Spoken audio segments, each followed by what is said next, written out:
नागपूर जिल्ह्यातील मौदा येथे ऑपरेशन सिंदूर व भारतीय सैनिकांच्या सन्मानार्थ भाजप तालुका अध्यक्ष मुकेश अग्रवाल यांच्या नेतृत्वात जयस्तंभ चौक ते तुकडोजी महाराज चौकादरम्यान तिरंगा यात्रेचे आयोजन करण्यात आले होते। तिरंगा यात्रेत देशभक्तीचा जयघोष करण्यात आला।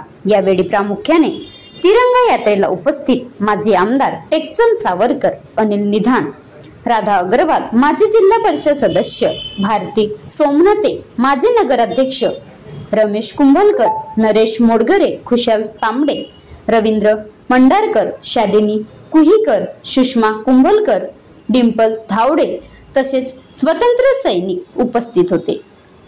महाराष्ट्र लाईव्ह न्यूज छबिलाल गिरीपुंजे, राज्य प्रतिनिधी नागपूर। आता गाडीवर मोबाईल नंबर नाही तर इमर्जन्सी QR कोड वापरा, जे तुम्हाला अडचणीच्या वेळी साथ देईल। बनवा व्हिडिओ, पाठवा व्हिडिओ, आम्ही तुमच्या न्याय हक्कासाठी लढा देऊ।